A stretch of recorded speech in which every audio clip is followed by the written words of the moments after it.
किसान भाई और बहनों, 6 सूत्रीय कार्यक्रम हमारा। रणनीति नंबर 1, उत्पादन बढ़ाना है। पर हेक्टर उत्पादन ये लगातार बढ़ाते जाना है और उत्पादन बढ़ता है अच्छे बीजों से। तो आईसीआर के माध्यम से लगातार रिसर्च करके अच्छे बीज बनाना। मैं मुख्यमंत्री जी, कृषि मंत्री जी, आपको बताना चाहता हूं, इसी साल प्रधानमंत्री जी ने एक ऐसी धान के बीज के किस्म रिलीज किए हैं, किसानों को समर्पित किए हैं, जिसमें 30% पानी कम लगता है। क्योंकि पानी ज्यादा लगता है तो दिक्कत होती है और वो भी जल्दी किसानों तक हम पहुंचाएंगे। 30% पानी कम लगेगा और इसको रुपाई नहीं करना है। इसकी जैसी गेहूं की बुआई करना है वैसी गेहूं की बुआई जैसे कतार में आप बोनी कर सकते हैं, तो रुपाई का खर्चा बचता है। क्योंकि रुपाई में कितना पैसा खर्चा होता है, हाथ से लगाने होता है। तो ऐसे नित नए 109 किस्में अभी हमने रिलीज की और लगातार मेरी कोशिश है कि अच्छे बीज हमारे किसानों को मिल जाए तो हमारे किसान दुनिया का पेट भरने में सक्षम है। हम फूड बास्केट बन सकते हैं दुनिया का। तो अच्छे बीज, मैकेनाइजेशन, आधुनिक कृषि पद्धतियां। अभी आपने कहा है, वीरेंद्र लोहान जी कह रहे थे, राम विचार जी भी कोई कह रहे थे कुछ और चाहिए, इसलिए कि मैकेनाइजेशन हो सके। राम विचार जी, अभी के कार्यक्रम में ही मैंने तय किया, मुख्यमंत्री जी और विजय जी वहां थे, कि अभी हमने छत्तीसगढ़ को जो राशि दी है उसके अलावा जो जारी की है 203 करोड़ रुपए की राशि आपको मैकेनाइजेशन के लिए, बागवानी के विकास के लिए, ड्रिप स्प्रिंकलर की या ग्रीन हाउस पॉली हाउस, क्योंकि यहाँ तो ग्रीन हाउस पॉली हाउस काफी बन रहे हैं और जल्दी मुझे लगता है हाइड्रोपोनिक्स पे भी आप जाएंगे, जिस जगह हमारे प्रगतिशील के सारे काम कर रहे हैं। तो इन सब चीजों के लिए सब्सिडी के लिए 203 करोड़ रुपए की व्यवस्था छत्तीसगढ़ को और की जाएगी। लेकिन चिंता मत करना, आपके अधिकारियों को लेके मुख्यमंत्री जी के नेतृत्व में या कृषि मंत्री जी भी पधारेंगे तो मैं अपने अधिकारियों की टीम बिठा दूंगा आपके सामने और जो हो सकता है वो तत्काल करने का काम करूंगा। छत्तीसगढ़ छुटका भाई नहीं है, छत्तीसगढ़ बिल्कुल सगा भाई है, मध्य प्रदेश के बराबर का भाई, और भाई का धर्म मामा तो निभाएगा ही।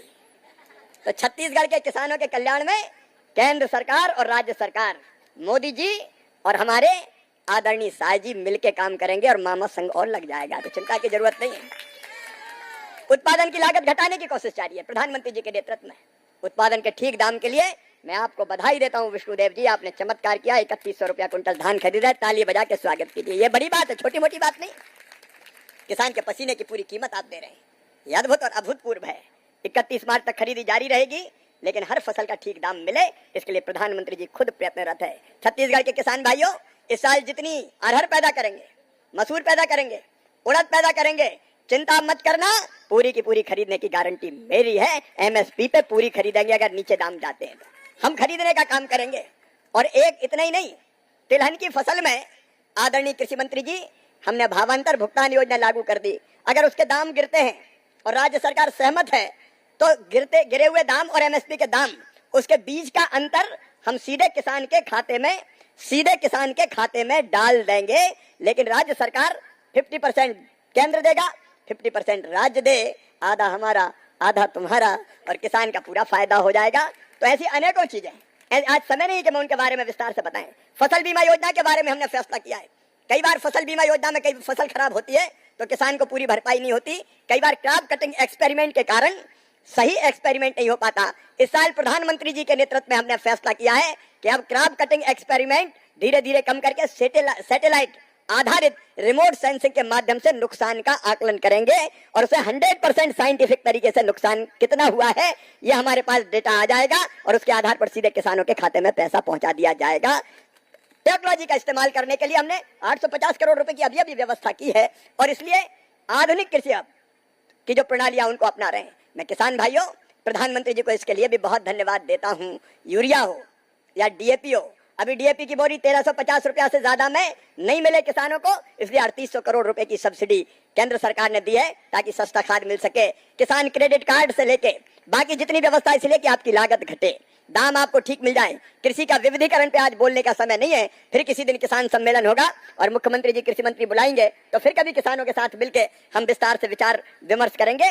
मोदी जी के नेतृत्व में कृषि और किसान आगे बढ़े, इसमें कोई कसर हम नहीं छोड़ेंगे। लेकिन आज प्रगतिशील किसान संघ ने यहाँ कुछ और मांगे की है, मैं केवल आज उस पर ही अपना ध्यान फोकस करूंगा। एक, उन्होंने रोगों की बात कही है, विशेषकर फसलों पर लगने वाले रोगों के कारण फसल का उत्पादन प्रभावित होता है और इसलिए आपने लीफ एनालिसिस की बात कही है, मैं ICAR को निर्देश दूंगा कि राज्य सरकार के साथ मिलके इन रोगों की पहचान के लिए कैसे और कहां लैब बने वो तय करे, ताकि रोग लगे तो तत्काल पहचान लिया जाए और उसका उपाय कर लिया जाए। एक बात मैं आपको बताना चाहता हूं, हमने एक ऐसा पोर्टल लॉन्च किया है कि आप मोबाइल पे अगर कोई नया रोग आ गया कोई और फोटो खींच के हमें डाल देंगे तो हमारे वैज्ञानिक तुरंत क्या उपाय हो सकता है वो भी बताने का काम करेंगे, ताकि रोगों पर हम नियंत्रण कर सकें।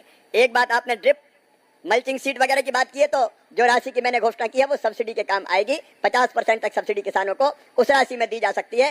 राज्य सरकार के माध्यम से इस योजना को हम लोग लागू करने का काम करेंगे। एक बहुत महत्वपूर्ण जिस पर मैं काम कर रहा हूँ आजकल, मैं तेजी से मेरा दिमाग चल रहा है। एक तरफ बड़े शहरों में चीजें बहुत महंगी मिलती है, फल हो सब्जियां हो। अब टमाटर हमारा बिक जाएगा 10 रुपया किलो और दिल्ली में कहते हैं टमाटर लाल 60 रुपया किलो, 80 रुपया किलो। अब कुछ लोग तो ऐसे हो गए जो जरा में रोने लगते हैं, और टमाटर लाल हो गया, प्याज ने आंसू निकाल दिए। क्यों भैया, किसान का पसीना देख के तुम्हें ये नहीं लगता कि थोड़े समय किसान को ठीक दाम मिल जाए तो मिल जाने दो।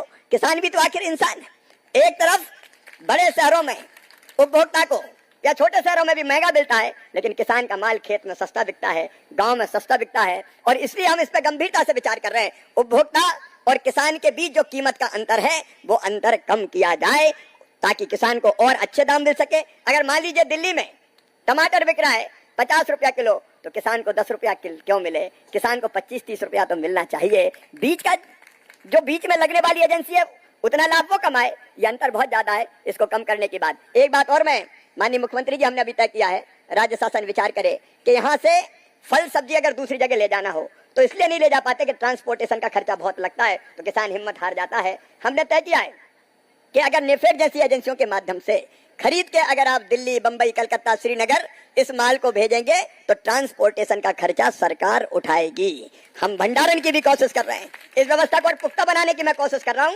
क्योंकि अभी केवल नेफेड की बात कही है। हम कोशिश कर रहे हैं कि राज्य की एजेंसी अगर कोई ऐसी हो जो किसानों से फल सब्जी खरीदे और पहुंचाए दिल्ली, बंबई, तो हम उन एजेंसियों को भी ट्रांसपोर्टेशन का खर्चा दे दें, ताकि किसान को ठीक दाम मिल जाए। बताओ ठीक रहेगा कि नहीं रहेगा?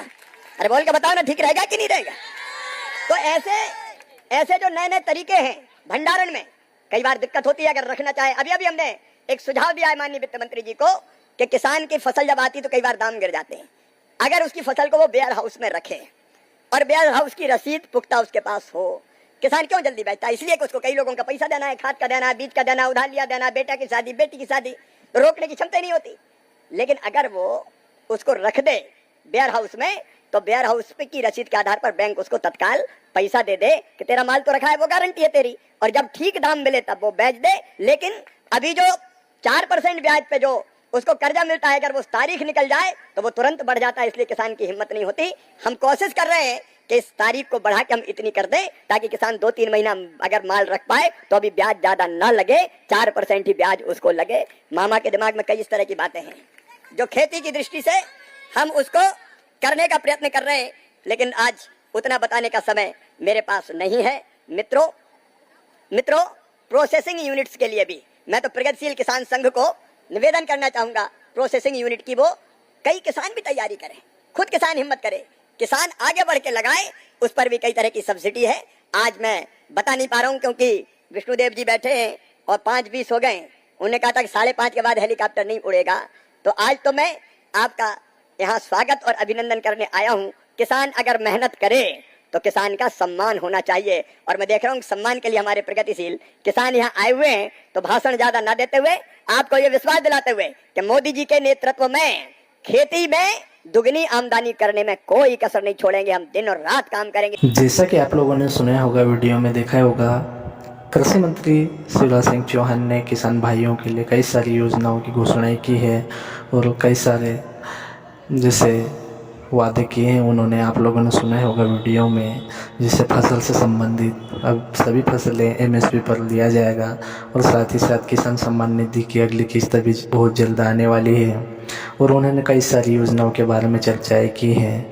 पूरा वीडियो देखना आप, तभी आपको योजनाओं की जानकारी समझ में आएगी। और इसी तरह से सरकारी योजनाओं से संबंधित वीडियो देखने के लिए हमारे इस PM सहायता चैनल को सब्सक्राइब करें, वीडियो को लाइक करें, शेयर करें। धन्यवाद। मिलते हैं अगली वीडियो में नई वीडियो के साथ।